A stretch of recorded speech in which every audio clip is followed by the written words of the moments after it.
Ready to move in premium triplex villas at Kollur APR Projects. Ramakrishna Reddy తన పదవికి రాజీనామా చేసేందుకు సిద్ధమవుతున్నట్టు టాక్ వినిపిస్తోంది. ప్రభుత్వం నుంచి జీతం తీసుకుంటున్న సలహాదారులందరికీ ఎన్నికల నియమావళి వర్తిస్తుందని తాజాగా ఎన్నికల సంఘం స్పష్టమైన ఆదేశాలు ఇచ్చింది.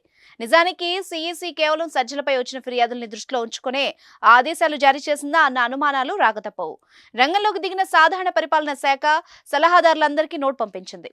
కాగా అధికారికంగా 40 మంది ప్రభుత్వ సలహాదారులుండగా కొన్ని జీవోలను రహస్యంగా ఉంచినందున అసలు ఎంతమంది సలహాదారులు నియమించారన్నది ఇప్పటి వరకు ఎవరికి తెలియదు. ఇది సహజంగానే సజ్జలకు నైతిక సంకటంగా మారింది.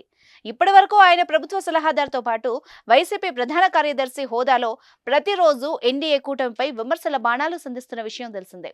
అందులో ఆయన చేసిన కొన్ని విమర్శల్ని ఎన్డీఏ కూటమి నేతలు ఈసీకి సైతం ఫిర్యాదు చేశారు. ప్రభుత్వ జీతం తీసుకుంటున్న సజ్జల తమపై ఎలా విమర్శలు చేస్తారని ప్రశ్నించారు. ఎన్నికల నియమావళి ఆయనకు వర్తిస్తుంది కాబట్టి సజ్జలపై చర్యలు తీసుకోవాలని ఈసీని డిమాండ్ చేశారు. దాంతో ఇరకాటంలో పడ్డ రామకృష్ణారెడ్డి ఈ పరిస్థితిలో సలహాదారు పదవికి రాజీనామా చేయడమే మంచిదని నిర్ణయించుకున్నట్టు తెలుస్తోంది. సలహాదారు హోదాలో ఉండి రోజు టీడీపీ జనసేనను విమర్శించి వాళ్ల ఫిర్యాదులు ఎదుర్కొనే బదులు అసలు ఆ హోదాకే రాజీనామా చేయడం ఉత్తమమని సజ్జల భావిస్తున్నట్టు తెలుస్తోంది. సలహాదారు పదవికి రాజీనామా చేసి పార్టీ ఆఫీస్ కేంద్రంగా ఇక పూర్తి స్థాయి రాజకీయ కార్యకలాపాలు నిర్వహించడం వల్ల అటు పార్టీకి సైతం ఉపయోగపడుతుందని ఆయన భావిస్తున్నట్టు చెప్తున్నారు. ఎలాగో ఇప్పుడు కోడ్ అమల్లో ఉన్నందువల్ల ప్రభుత్వపరమైన వ్యవహారాలు ఉండవు. ఇలాంటి వాస్తవ పరిస్థితిలో ప్రభుత్వంలో ఉండే బదులు పార్టీ నేతగానే ప్రజల ముందుకు వస్తే మంచిదన్న అభిప్రాయంతో సజ్జల ఉన్నట్టు చెప్తున్నారు.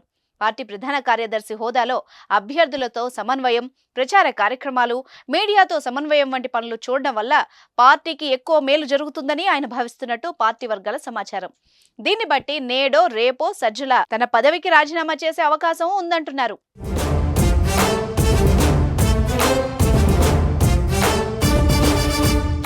సుమన్ టీవీలో మీ పర్సనల్ అండ్ బిజినెస్ ప్రమోషన్స్ కోసం కింది నెంబర్కి కాంటాక్ట్ చేయండి.